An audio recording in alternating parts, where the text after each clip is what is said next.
University of Melbourne. He is also a social worker and an experienced psychotherapist who has worked with people coming from different cultural backgrounds. This event would not have been possible without the special grant funding by the GSA and Mr. Coby, who has always supported us in all our endeavors and actively guided us throughout every interaction with GSA. Coby is going to talk about GSA's contribution towards I2G committee and also about life as an international student at University of Melbourne. Please welcome Coby. Okay, thank you everyone. Thanks for having me here today. My name is Coby. How are you today? This is always the response to that. Okay. How are you today? Yay! Okay, good. Have some love, Whilst I can't comment too much on the academic side of it, but I can do a lot, in terms of the student life. Okay, and that's what the Graduate Students Association is about.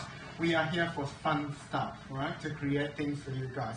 I will start by introducing what GSA is, and then I'll introduce myself. And then I will talk a little bit about my journey when I was an international student back 8 years ago when I first came to Australia. I was from Borneo, and then I've now settled down in Australia. I've got my permanent residency last year, and I've also applied for my citizenship this year. So I'll talk more about that later. And what is GSA? So GSA is Graduate Student Association. As you can see here, GSA grad groups. So the I2G is actually one of our grad groups, and I'm the graduate groups coordinator, and I look after 110 graduate groups across the whole universities. So I travel from campus to campus and schools to schools and faculties to faculties to talk to students. It has been a really, really great journey for me because I get to learn new things every day by just talking to students who do a lot of research in so many different areas. I really loved it. And to me, I really look at it as every day, I have my own professional development every day. So it's really fun. And GSA, okay, so what do we do? Generally two things. One is students representation, and then the second one is students engagement. So student representation, we have 15 student councillors sitting on the council, and they represent all graduate students across the whole university. So they advocate for change. If you have any issues with the university or with the school or with the faculties that you can't resolve with the schools, then you can go to GSA and then we will try whatever ways that we can to work with the faculties and the schools to try to resolve it. If in any case that you can't resolve it at the faculty level, we will take it to the chancellery level. So that's the access that we have towards the chancellery. Our president sits on the chancellery and he meets with the chancellor or vice chancellor, no, not chancellor, vice chancellor once in a while, right, just to talk about students' issues. Second thing, student engagement. We do a lot of fun stuff, a lot of graduate fairs, orientation, or giving you free barbecues. We do celebrations, events, and also another area of student engagement is graduate groups. So far, we are funding 110 graduate groups to go out and do what they want for their members. All right. So we receive funding from the university, and then we give it back to the students. So hence tonight that everyone is here today, and then we're gonna enjoy some nice food, isn't it? Where's Beachy? Yeah. I hope we're enjoying some nice food later, all right? Because we've been liaising, back and forth on how much can we fund for this event, and I trust that Beachy has done a lot of good things for this group. So I really respect him for doing all of the things. And not only Beachy, of course, and his committee members as well. I've spoken to them a few times, and these guys really put in effort in trying to make things happen. All right, they are a very passionate bunch of people. So I want to congratulate them, and I want to welcome everyone here. Please give your support to these graduate groups. All right, and from the GSA point of view, we will continue our support to this group. All right. Okay, so that's about it. Do you have any questions about GSA before I share a little bit of my experience? Any questions about GSA? No? No? Okay. So I'm a full-time staff at GSA, so if you have any questions, come to GSA, which is the 1888 building, the very beautiful UNESCO building. So you can go to that building, my office is there, and if you want to talk to me, you can come and talk to me, or just go to DG. Alright? And then you will come to me. Okay, so a little bit about my experience as international student in the past 8 years. I don't have a PhD. I don't know what is it like to be a PhD, but I've heard a lot of stories from PhD students. And a lot of them, they said that they don't even know why they want to do PhD. Yes. And then some even came to me and said, don't do PhD. Yeah. Because basically you're just going to have no life for 3 years. And I was scared when I listened to it because I got offered to do PhD. And then I was deciding whether to do PhD or not. And then I decided not to do PhD. Yeah. But anyway, so I actually respect all of you here because you actually took up that courage to do this PhD. And it requires a lot of self-management and time management and endurance, resilience, or whatever you want to call it. All right? So I really pay respect to that. Well done, everyone. And so my experience. My background is in psychology and social work. I used to work as a psychologist for a few years, and I worked for the state government in the prison with prisoners. All right, so my work is very heavy because I work directly with sexual offenders, and then I do therapeutic work with them. All right, and doing group work and that kind of things. So it has been a very big change that I work in child protection as well. So I've worked with people from this end of the spectrum. And now I'm working with people from this end of the spectrum, right? So it's a very vastly different cohort of people that I've worked with. I remember when I first came here, when I was in international students, I don't have money, and I struggle. I struggle a lot because I'm from a lower middle class family. My parents couldn't afford to pay for a single cent of my tuition fee in Australia. And I work very, very hard, and I pay off everything by myself.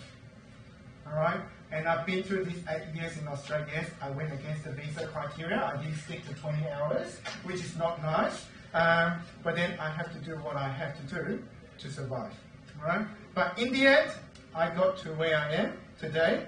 I came here with very minimal English because in Malaysia, we do study, we do learn, but we don't learn how to speak.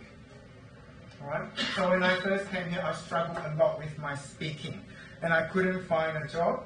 I struggled with money, and then look at where I am now, 8 years later. I have the opportunities to work in the best university in this country. So what I'm trying to say here is not for me to show off. That's not my intention. But my intention is I was hoping that today, by sharing my story, that I could empower or at least motivate you guys. If you do face any difficulties, just remember, don't give up. Alright? Always think that there is always a solution towards every problem. Isn't it? If I can do it, I don't think anyone can say that they can't do it, because given that I come from I don't have money to pay my tuition fee, and I struggle. And I eat 2 loaves of bread for 2 weeks. Has anyone done that before? Yes? Yeah. So I have to buy 2 loaves of bread under the cheap bread from Coles, and I just put condensed milk on the bread. Not even jam. It's condensed milk. And then I have it for breakfast, lunch, and dinner every day for 2 weeks. And I struggle to pay my rent. I struggle to find a job. And I struggle with my assignments. So there are a lot of things that I've been through, and of course I don't think this would be a problem for you guys because you're doing PhD. Right? Which means that you have a lot of skills, and your English must be good because you're doing PhD. Right? But anyway, so I just want to say that I particularly pay a lot of focus on well-being and mental health because that's always my passion. And I know that doing PhD, there are a lot of issues around well-being. I've heard a lot of feedback from a lot of students who do PhD they struggle.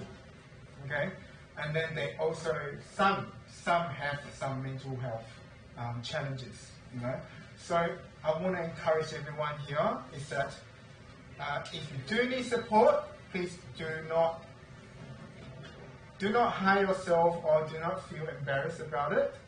If you need support, just go and get it. Hello? Am I still talking to anyone? Yeah. Okay, so do you have any questions for me?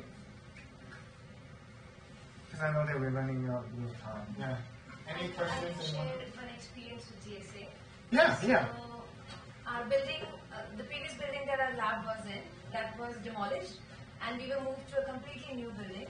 There, for almost 1 year, we did not have our lab working, and we still are in the testing phase, even after 1 year, 3 months. So after 7 months, we got worried that because we cannot work properly and our time is like fixed for 4 years, how are we going to finish in time? So we approached GSA with a grievance letter, and then GSA helped us. They had meetings with the infrastructure manager at that time, the dean, our HOD, the chancellor, everyone. And we got a bit impatient and contacted the vice chancellor in between because there was a period of holidays when nothing was happening and we were too frustrated with the situation. So yeah, they really helped us. They took a step and our scholarship got extended by almost a year. So we can now submit in 4.5 years and we will be given scholarship till 4 years. And if there is a special case whose work is specially related to those labs, that will be extended. So if you guys are facing anything like that in your labs, any obstacles, you can always contact GSA and they will take a step. One of the biggest changes is last year, the PhD has been extended from 3 years to 3.5 years. Is that right? So that is one of the big achievements that we work together with students to achieve that outcome. Right? Also, before I finish quickly, do you know what connects all of us here together, regardless of who you are, where you come from, or your background? Why do you study? At the end of the day, why do we all study? Apart from having passion to know about something, why do we all study? To earn money. It's for the betterment of the society. For the betterment of the society, yes. To live a better life after. But to some people, maybe they study not because of for the betterment of the society. But there's always one thing that connects all of us here. Yes, you mentioned about money. But then for you to get money, you need Help. Job. You need a Job. job. All of us here, like regardless of what levels you are, PhD or postdoc or whatever, we all at the end of the day, we are looking for an opportunity, isn't it? Yeah. So that's what connects all of us here together. We all are from one world. We all have one goal. Isn't it? Okay, so before I finish, just want to welcome everyone again and thank you very much for having me today.